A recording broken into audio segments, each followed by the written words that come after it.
This is what's coming in the news these days. This is from December 8. Okay, this is kind of old news. It's a month old. The Marine Rafale scores over the American Super Hornet in Navy deal dogfight.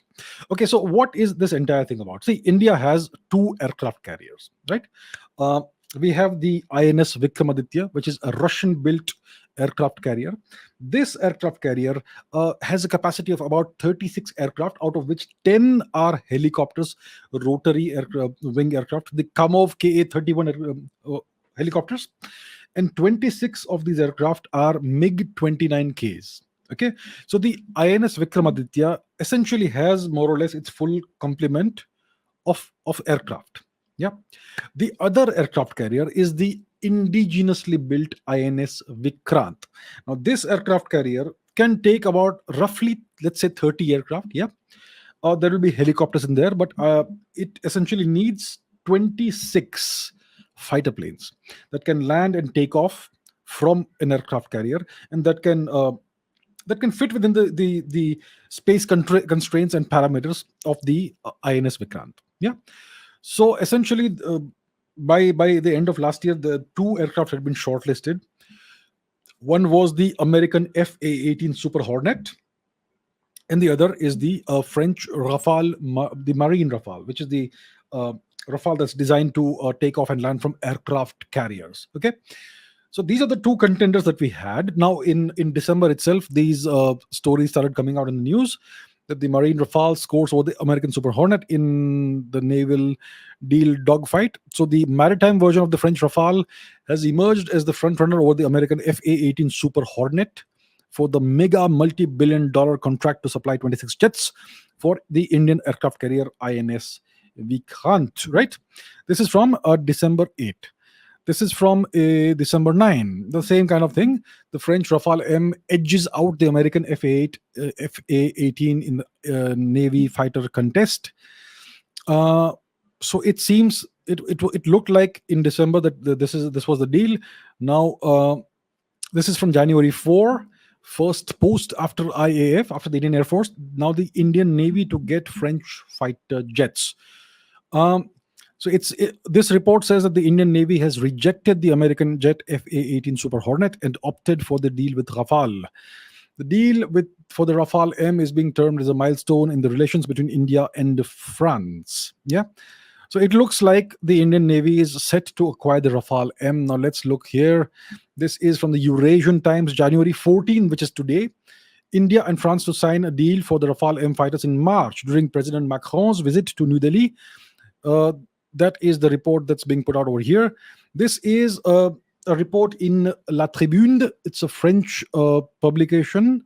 4th of Jan, and le Rafale marine prêt d'embarquer sur le porte-avions ANS Vikrant. L'Inde pourrait annoncer en mars la sélection du Rafale marine de Dassault Aviation lors de la visite d'Emmanuel Macron à New Delhi, which means that they are also saying that most likely India is going to sign the agreement for acquiring the Rafale M fighter jets during the visit of President Macron in Delhi in March. Yeah, so that is what seems to be the deal. It looks like it's a fait accompli. It's like a done deal. That's what it looks like. Now, is this the right move? Yeah. So let's examine this from multiple perspectives. The first perspective is what I already spoke about. The Americans are aiding Pakistan. They are funding Pakistan. They are asking their vassals to fund Pakistan to the tune of more than to almost the tune of $11 billion, almost $11 billion. They are offering Pakistan a $500 million F-16 upgrade package. The Americans are using certain terminology that is deeply offensive to India. They are calling the Pakistan occupied portion of Kashmir, temporarily Pakistani occupied Kashmir, as so-called Azad Kashmir, right? That's the kind of terminology the American ambassador used recently. Yeah, in their maps, we know how they show the region. Yeah, so the Americans are making very strong pro-Pakistani moves. Their actions and words both are pro-Pakistan, and you could construe them as anti-India. Any aid that goes to Pakistan is essentially something that's going to be used against India. So any move that's pro-Pakistan is going to be automatically an anti-India move, and that's what the Americans are doing, and they're ramping this up now, right? So, is it wise for India to trust such a nation and acquire equipment, hardware, fighter planes from such a nation? I don't think it is. Uh, I don't think it's wise for India to buy weaponry from a nation that and that too very critical weaponry from a nation that is essentially engaged in hostile action against us. Yeah. So that's number one. That's number one. So that's one reason for being very wary of buying any critical defense equipment from the Americans. What's number two? Well, what is number two well, let me tell you a story. Let me tell you a story about the same plane that we're talking about, the FA-18 fighter plane. It's supposed to be a very good plane. Yeah, it's supposed to be an excellent fighter plane. Some people say it's terrible. Yep, people who have actually flown on it say it's not really great, but that's a whole different story. So the story is this, and I've spoken about this before, but let's revisit this, and I'll show you some actual documentation to back up the story. Yeah, which I may not have done in the past. The story is that in the 1980s, the Australians bought a bunch of FA-18 fighter planes from the Americans. So the Australians, as you know, are part of the. I don't think the Five Eyes network or coalition existed in the 1980s. I'm not sure when it started, but the Australia is part of the Five Eyes coalition, which is the coalition, the tight knit coalition of the Anglo-Saxon nation states. It's obviously led by the US, and the four other nations are Australia, New Zealand, Canada, and the UK. Yeah. So these are the five English speaking nations, which are the core group of the network of US vassal states. So these are the four nations that the Americans trust the most. And the Americans sold the Australians a bunch of FA-18 fighter planes in the 1980s. Now, what happens? Let me show you exactly what happened. Yeah. So this is a book by Peter Hall and Robert Wiley. It's called, what is it called? Economics of War and Peace. This is available on Google Books. So if you go to page, what is it? Page 59, it starts. Okay, the story starts somewhere here. So there is something called a passive radar warning receiver. Okay, it's something. It's one of the most essential elements of the electronic weaponry suite of the aircraft. Yeah. So what happened is this. Let's figure out what happened. The United States controls radar warning technology. So the Australians acquired about 75 of these aircraft, which were assembled in Australia between 1984 and 1990. And these aircraft had these RWR systems installed on them. Yeah. Now, what happened is this. The Americans, the RWRs in the Australian fighter planes were configured for operations against Warsaw Pact forces, means the USSR and its satellite nations. All right, they were not programmed to detect radar emissions of US and other Western origin aircraft operating in Southeast Asia. Worse, Australia could not repeat earlier success it had with reconfiguring the threat libraries of its fleet of whatever tactical fire bomber aircraft. In the case of the FA-18, the threat library was embedded in the system's hardwired programmable system processor, and the US government denied Australian government requests for access to the algorithms that determined the operations of the processors and hence which radar frequencies it could see. So essentially, the radar of the Hornet could not identify most of the aircraft as in this region as hostile. In other words, the Australian front-end fighter plane could not shoot down people who might be Australia's enemies in the region. The Americans knew this and they denied access to the algorithms to Australia. Yeah, denying access to the algorithms that would permit local reprogramming and upgrade, all that diminished Australia's tactical advantage in regional air combat capability. Uh, so essentially, they sold very expensive fighter planes to Australia, and these fighter planes were essentially unusable. They were worthless. They were pointless. These planes refused to lock on to aircraft that could be potentially hostile to the Australians. They simply refused to lock on the radar systems. Yeah. So the Australians eventually claim that, what did they claim? One second.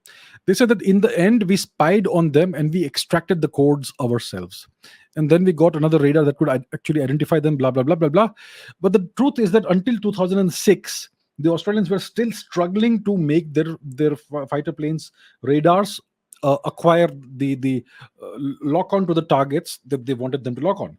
So the fighter planes were acquired between 1984 and 1990. Until 2006, the Australians were still struggling to get these things to work. Yes. Uh, Here's the claim. This is from the Wayback Machine. This article has been deleted from the internet, but I was able to find it. So this is the claim that Australia cracked top secret US fighter jet codes. That's what they claim. There's another claim over here, blah blah blah, all that. So essentially, what we are seeing is that Australia is essentially a US corporation. Australia essentially is owned by the US. It's one of their closest allies. It's essentially a US possession. And yet the Americans denied the Australians these codes, the algorithms that would enable Australia to actually use the fighter planes. Yeah. So if they could do this, if the Americans could do this to one of their closest allies, do you think they would not do that to India? Yes. So we already have this precedent that the Australians themselves have suffered in this manner at the hands of the US. The same fighter plane that we are talking about, the FA-18. Yes? So isn't it likely that the Americans would do the same thing to us as well? So there is something called a backdoor.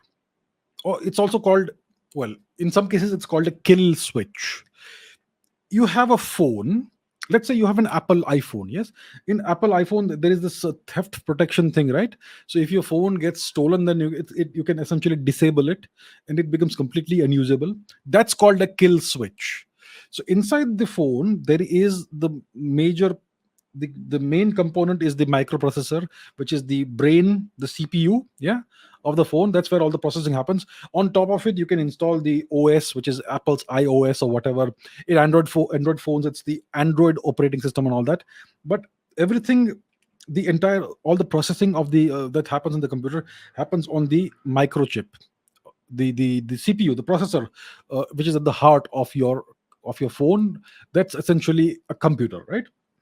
And whatever you whoever manufactures this processor can install certain certain code, certain functionality in this in the CPU, in the brain of your phone, which will enable that phone to do things that you have no idea it is doing.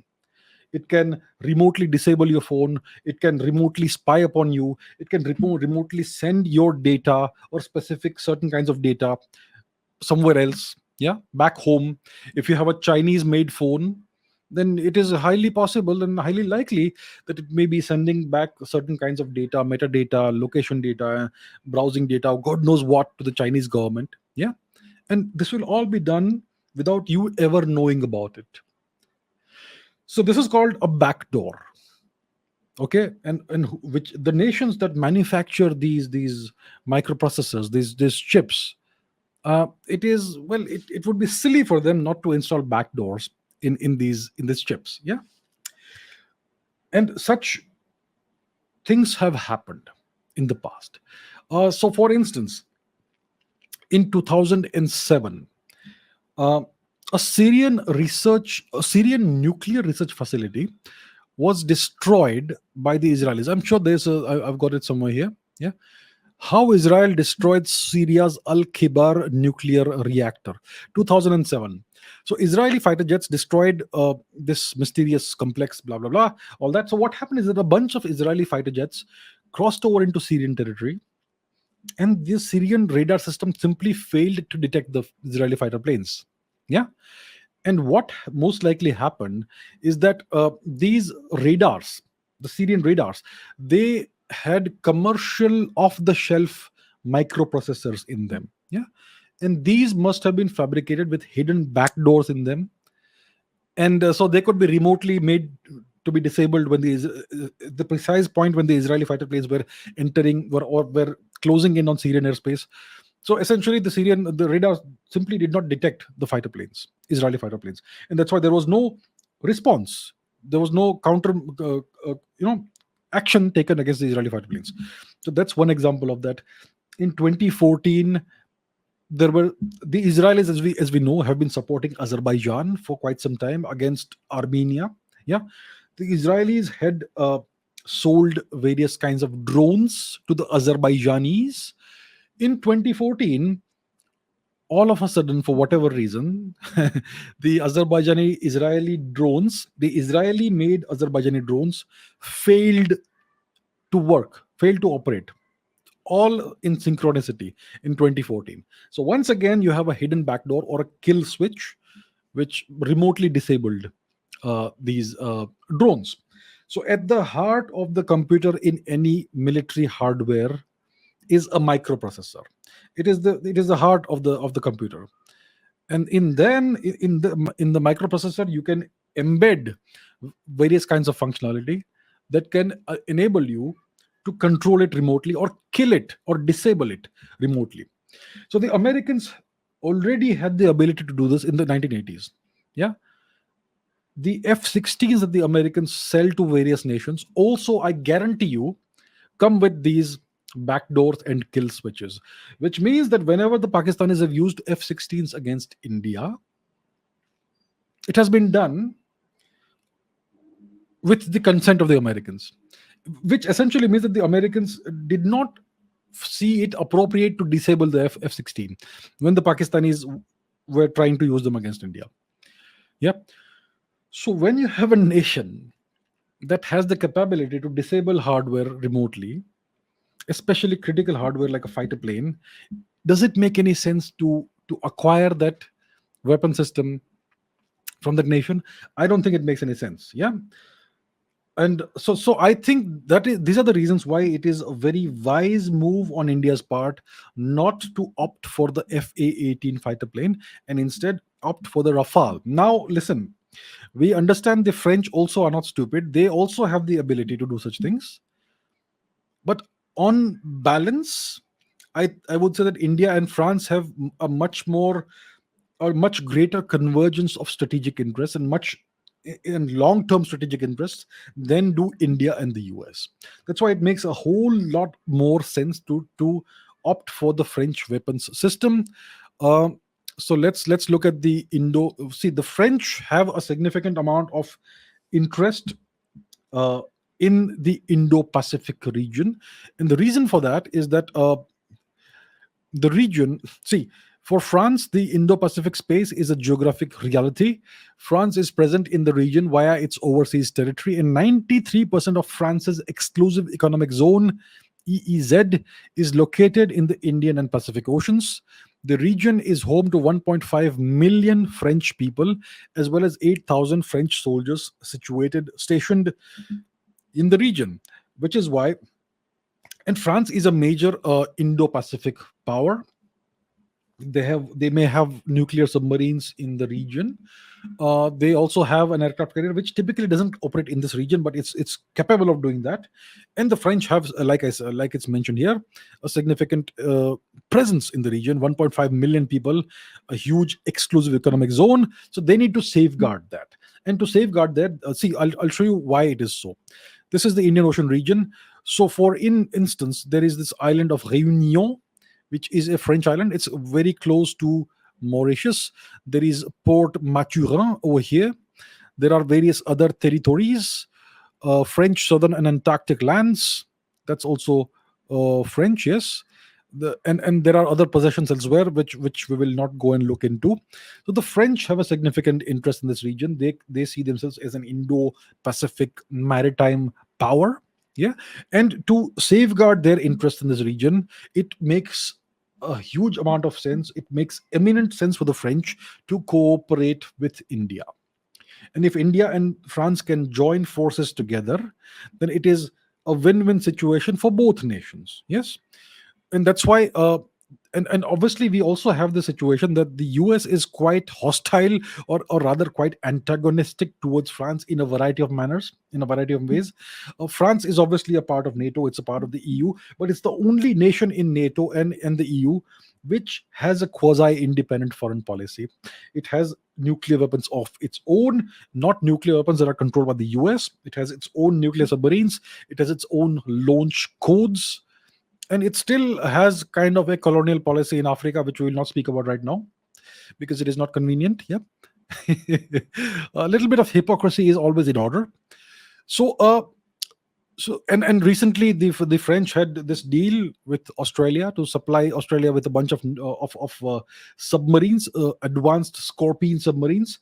It was a deal that was signed, everything was done, and then the Australians walked out of the deal because of the Americans, and now they're going for even more expensive American submarines. So it was a huge disaster for France, and the French are obviously deeply upset about this. Yeah, deeply upset with Australia and the US. So considering all of this, it makes a huge deal of sense for India to align itself with France, because our interests have a significant amount of convergence in the Indo-Pacific region. It is good for us from a variety of ways. So this is the French Indo-Pacific strategy, so to say. I think there's a document available here. Yeah, so you can see the document, and there's a 2022 France Indo-Pacific strategy, the PDF you can download if you wish. There's a summary also. So in India, the Indian Ocean is a major component of this. And here we have more. So India and France to join hands in fighter design and submarine design and manufacturing. Yes. The 36th India-France dialogue will blah, blah, blah, blah, blah, blah. So Monsieur Macron is coming to India to meet Monsieur Modi in March, I believe. Yes. And France wants to become a key partner in the Make in India campaign, manufacturing aircraft engine and long range submarine. Yes, the 36th India France strategic dialogue will be held. Okay, this is already done. What else is happening? India is looking for 100% transfer of technology for making aircraft engines, which is something we really want, we really need. I think we should look to France for this. Instead of reinventing the wheel, just buy the wheel and the technology, give them whatever amount of money they want, as long as it's reasonable. Yeah. So we need fighter plane, engines. That's what we really need. Once we have fighter engines of our own that we can manufacture in India with the full technology, then essentially we can make any kind of fighter plane. So that's something that India is looking forward to with France. Military and civilian engines for future fighter and transport aircraft platforms.